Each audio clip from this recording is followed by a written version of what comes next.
Sometimes I wonder if we understand Islam as it should be understood. Sometimes it's hard to strengthen our faith amidst all these distractions. Sometimes we're confused about what we want and what our next steps should be. Sometimes you need to take a moment and reflect on what matters most. And because we live in such uncertain times with so much going on around us, I guess sometimes we just gotta sit down and talk about it.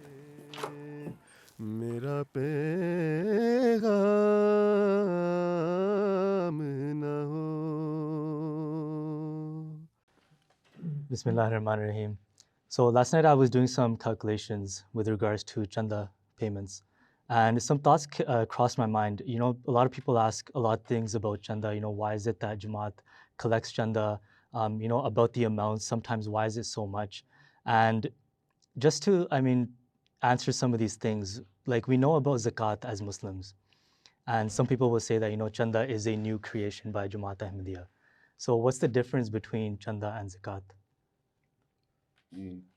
We have to understand that zakat is also a chanda, right? Chanda just means contributions, and any kind of infaq fi sabilillah, any kind of giving in the way of Allah Ta'ala, that would be constituting as chanda. So yeah, Holy Quran does mention zakat, but that doesn't mean that it doesn't mention any other kind of spending in the way of Allah Ta'ala. We know numerous examples where the companions of the Holy Prophet Sallallahu Alaihi Wasallam, there was a need at the time, and the Prophet ﷺ would approach them and say that this is our need, this is what we need for now, and that was way above and beyond what zakat is. For example, even during the Battle of Tabuk, this was a time when the Muslims were in really straitened circumstances, and they needed a great sacrifice from all of the companions. So Hazur ﷺ asked them, and this is the example that we get, and we've heard this many a times, where Hazrat Umar Raziyallahu Ta'ala anhu, he brought half of all his wealth from home. And it also shows us how they used to vie with one another, because Hazrat Abu Bakr Raziyallahu Ta'ala anhu, he brought everything that he owned. So this is not just zakat, because zakat is conditional. It's on the wealth that remains with the person for over the year. And when the year has passed, then he pays 1/40 of whatever he has. But when certain demands are there for religion, for noble causes, then people can and do give. And this is what the Holy Quran teaches us. For example, لَن تَنَالُوا الْبِرَّ حَتَّى تُنْفِقُوا مِمَّا تُحِبُّونَ. You can't attain righteousness until you spend out of what you love. That's not just zakat, right? So Tika, that's fine. We understand that from Islamic history and early Muslims, companions of the Holy Prophet ﷺ, they used to give a lot of sacrifices.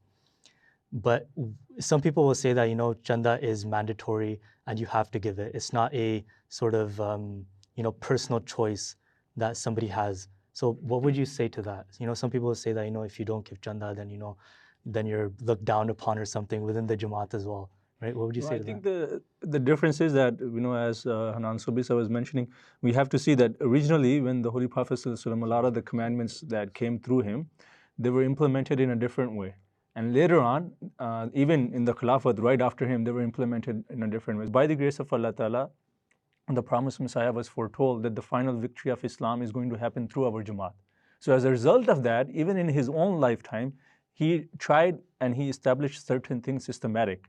And though he didn't go all the way, but that's how it is, that in prophethood, you know, small steps are taken, and then Khalifas and the Khulafa, when they come after, they establish it more. So I think that's what overall we can say, that in our Jamaat, the percentage or whatever that is, slowly it is getting defined. And then there's a lot of different more categories, because as the Khulafa see different needs, it's a systematic approach.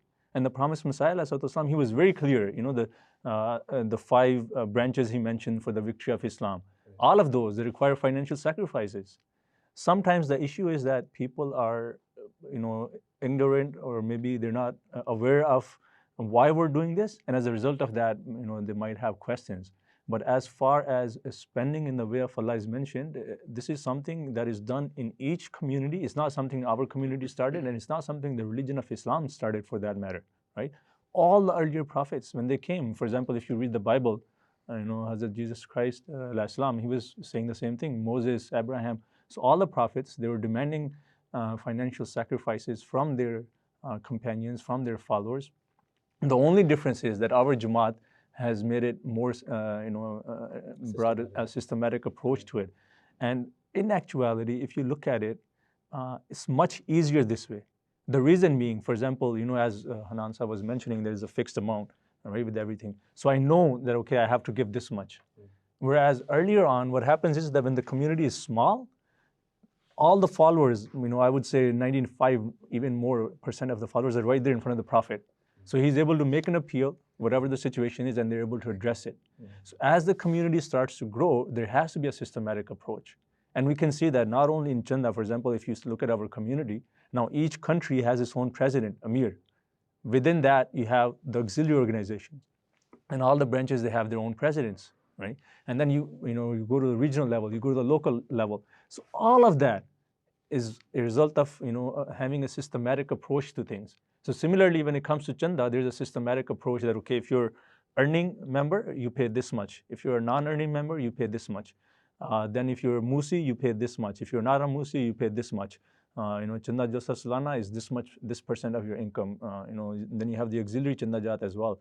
So overall, the basic idea is we need to understand is that this systematic approach has been brought in for our ease. Somebody who doesn't understand the essence of financial sacrifice, they would sort of come up with these questions and these random, whispers in their mind that, isn't this a lot of money that Jamaat is taking from us? But then at the same time, I was thinking that, for example, there's that hadith in which the Holy Prophet ﷺ once said that, Man anfaqa nafqatan fi sabilillahi kutibat lahu sabru mi'ati dafin. Right? That somebody who spends one thing in the way of Allah, it is written for him 700 times over. Right? So, I mean, if people are doing calculations with the intent of saying, oh, why are we paying so much? Then, وَإِن تَعُدُّوا نِعْمَةَ اللَّهِ لَا تُحْصُوهَا.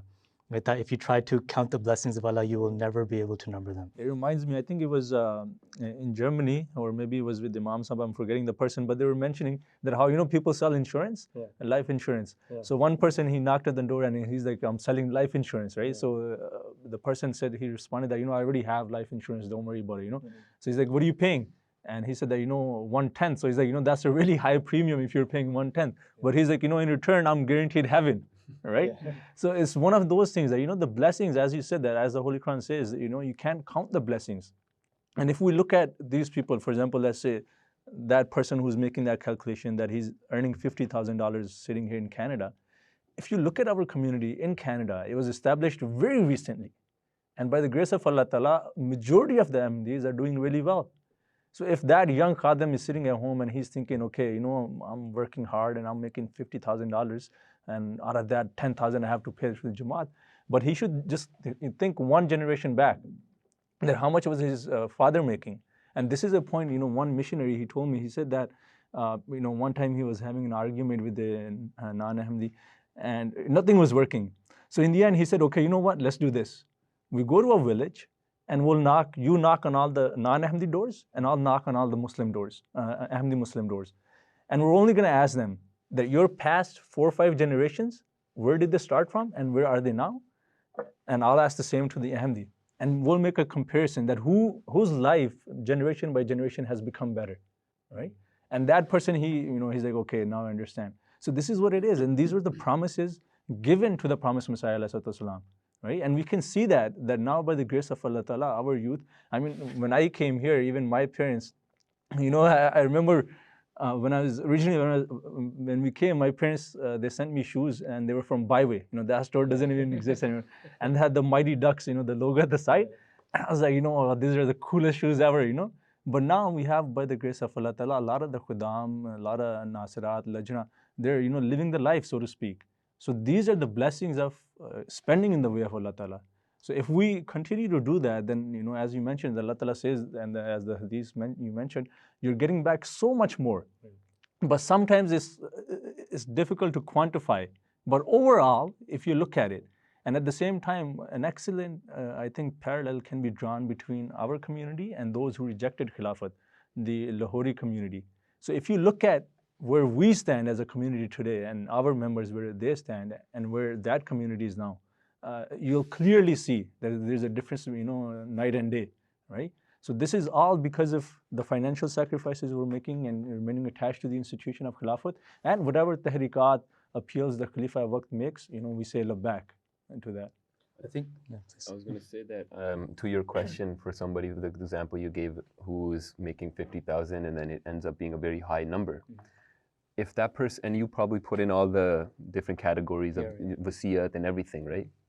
So that goes along with that systematic approach. That person, he didn't just wake up one day and become a musi, right? He was raised in the system of the Jamaat. He understood that this is my, whatever I'm earning, and this is what I'm going to give in the way of Allah Ta'ala. And then to go above and beyond that, to get the blessings of the promised Messiah Islam and those prayers that he gave for certain people who will show by way of their actions. And to give 1/10 of whatever your income is, that's your movable and your immovable income and property, right? That's a lot. And to be able to give that up, that's literally showing with your action and your word and everything that you're giving precedence to your faith over everything else. When those people are doing that, then they understand, okay, that this is actually nothing. What I'm actually giving and what I'm getting in return for it is a huge difference. And this is a very important point that we have to, I think, highlight, is that no one just wakes up, okay, they're earning $100,000 and now they're going to start giving, tens of thousands of dollars in Chanda. They build up to that. They realize the blessings that they're getting. And the fact that they got to that level is important, that they were giving Chanda to begin with. Right? Definitely. And I think at the same time, never will you find an example of somebody who went broke or became poor because they gave Chanda. Exactly. Right? Asif, can you comment on this in any way? Yeah, definitely. I actually want to relate a story of a young khadim who's actually younger than most of the guys at this table, actually. He was in UK for some time. He was visiting Hazrat Khifatul Masih al-Khamis Sayyidullah Ta'ala bin Aziz. So, this is an amazing story when I heard it. What happened with him was that he would go regularly for tahajjud prayers in Fazl Mosque. And one night before waking up for his tahajjud prayers, he saw in a dream that he woke up, he walked out of the residence where he was staying, and the way he was relaying it, he stated as if it was so vivid and so real, that this was real life. That he was walking to Fazl Mosque and he entered in his dream and he walked through the security cabin that's in front of Fazl Mosque, and there's a donation box there. I believe it's Humanity First. And he saw in his dream that as he walked by, he went in his pocket, took out 2 coins and put them in the sadaqah box and walked in to Fazl Mosque and started praying. Now, when he woke up from this dream, it was time for tahajjud prayers. So he woke up, he walked to Fazl Mosque, and as he was walking, he went in his pocket, took out 2 coins, £2. It was 3 pounds, but 2 coins, put it into the Humanity First box, went inside and started praying tahajjud. Now, later on that same day, he was actually gifted £200 by Hazrat Anwar himself, Nasrullah. So when I heard this story and when I heard all these things, I was just amazed to see that this was something that you see in immediate return. Right? And as Manan Sahib was also saying before, that sometimes you see an immediate return and sometimes you don't. But in this specific situation, this was a very faith-inspiring story to see that Hazrat Anwar himself had actually gifted this man £200. And I think that's what it is, that a lot of us, our parents, if you ask, sometimes the youth, they were impatient. So we're like, okay, if I'm, giving this much money, where is it going, right? Whereas us sitting here in Canada is one aspect of that those financial sacrifices, God accepting those financial sacrificing and opening so many doors for us, opportunities. So again, going back to, I remember, a few years ago when we were in Jamia, 10, 12 years ago, when I was serving as Naib Nazim Atfal, some of these kids who are now, young Khuddam, and I see them driving around with, nice cars and they're wearing nice suits. At that time, sometimes when we used to have to organize trips, it was difficult for the parents that, can they send their children or not, especially if it was 2 or 3 Atfal in the same household, right? So even from that perspective, if they think about it, all of a sudden, majority of the parents, we have to understand, who are in our Jamaat here in Canada, they're immigrants. right? So they came here, majority of them came here with nothing. And now Allah Ta'ala has opened the blessings, the doors of the blessings so much. So sometimes it's just a matter of sitting back and thinking that, okay, let me see, how did I get here? How did my parents get here? Instead of thinking it the other way around, that I'm giving this much, how about, how much have I received? If we do the calculation on that, and as you were saying, it runs into millions, and that's the reality.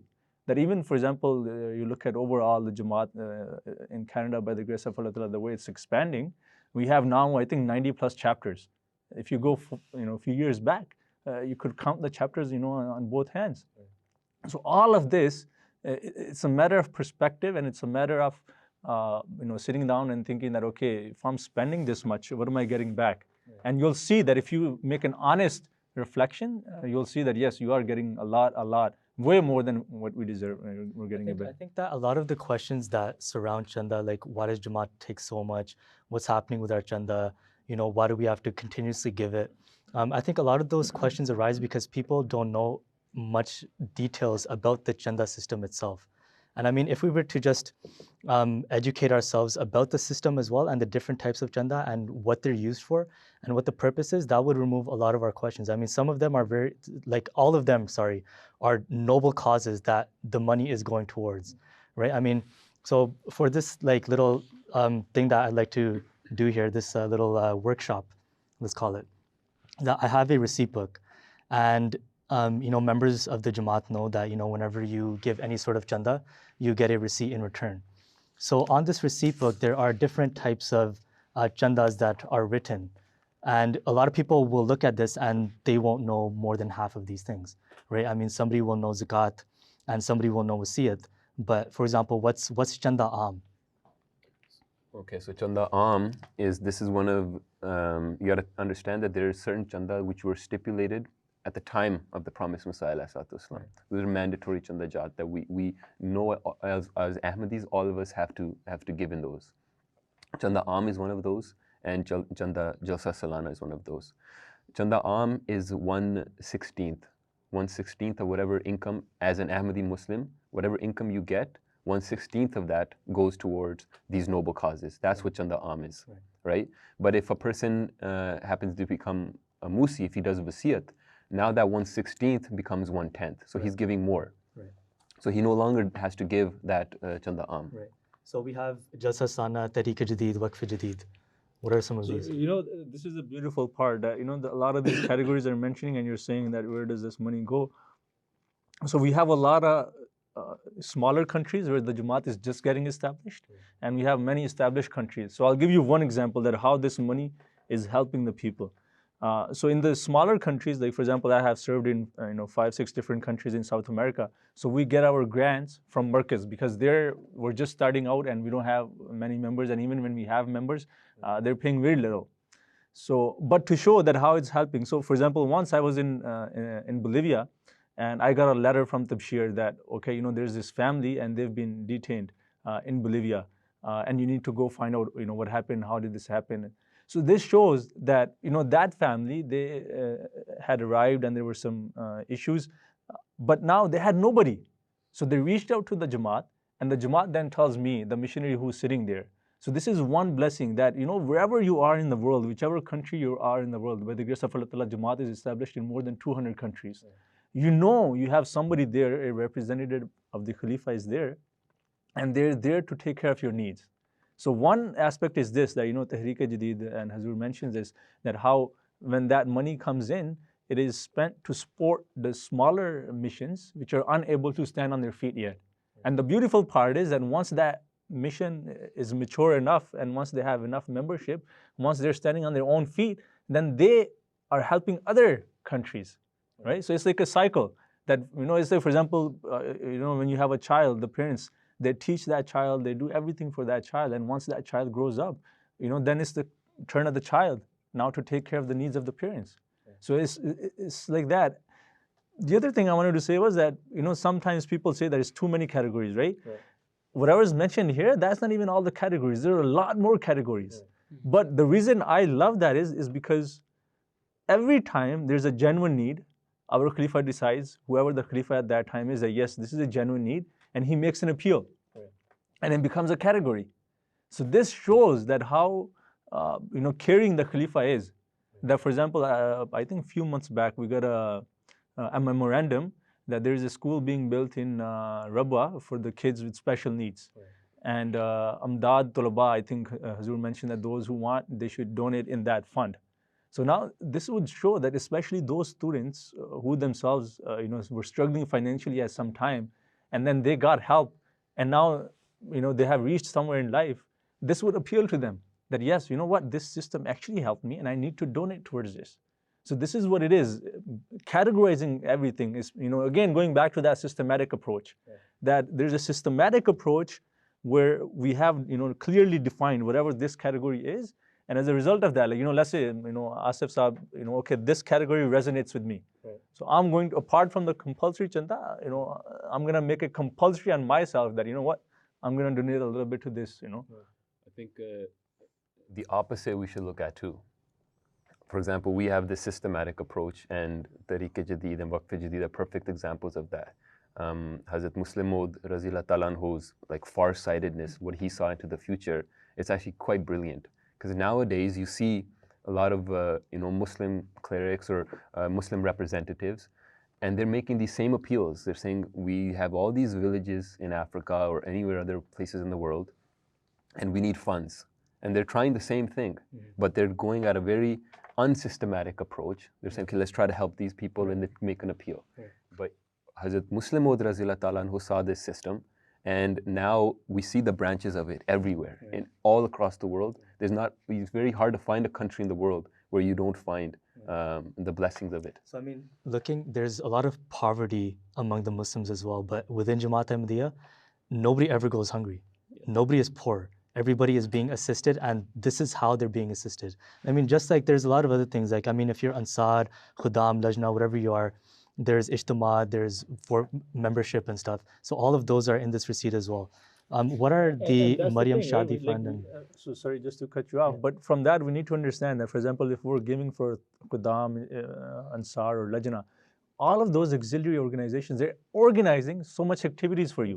So you're getting a return on your chanda, so to speak, right? So for example, we have a lot of tournaments within the Jamaat for Qudam, a lot of events are organized. You have your local ijtima, regional ijtima, national level ijtima.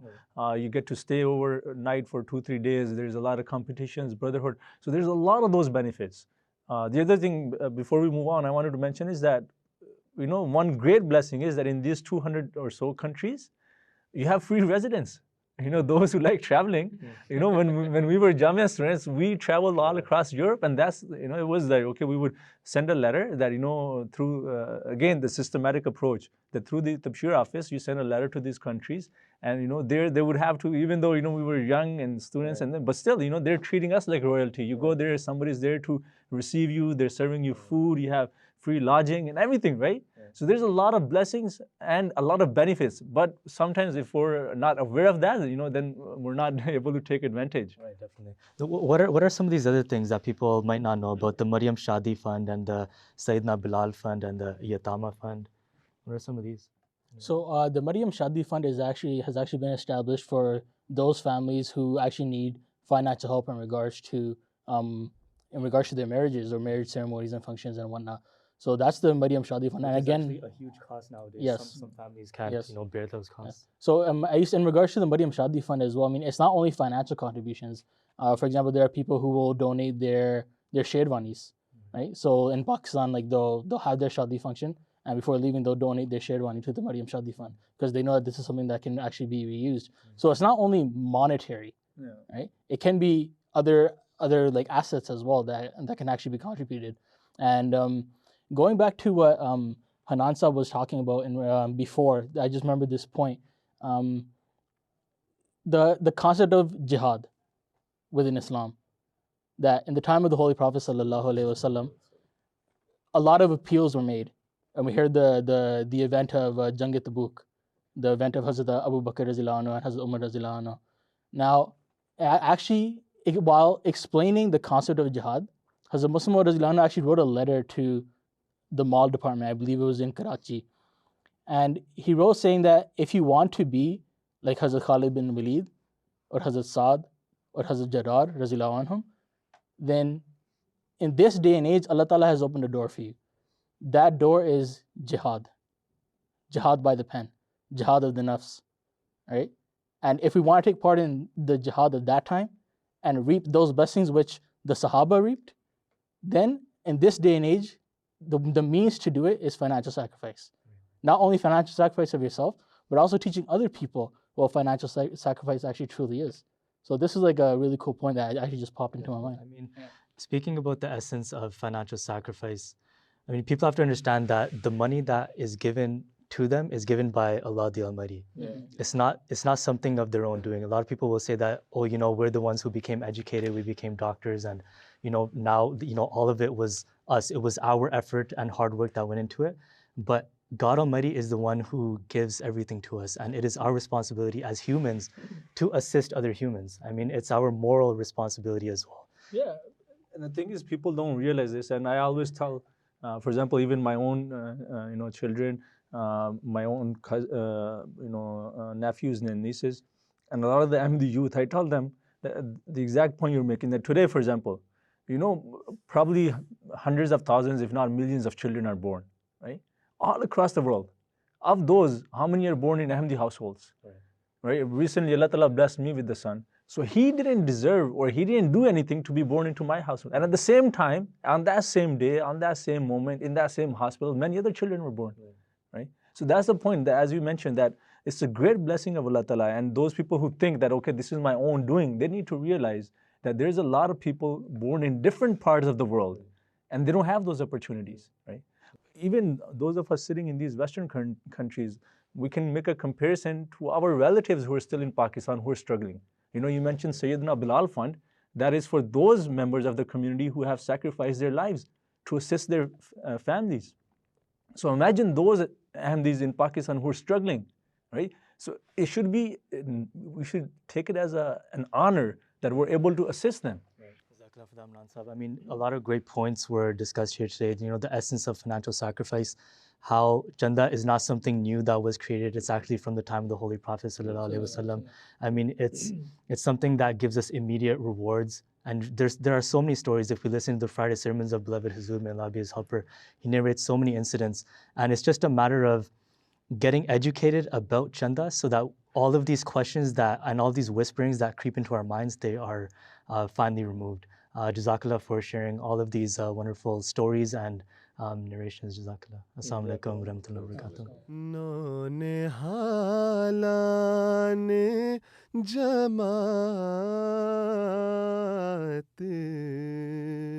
मुझे कुछ कहना है, पर है ये शर्त के ज़ात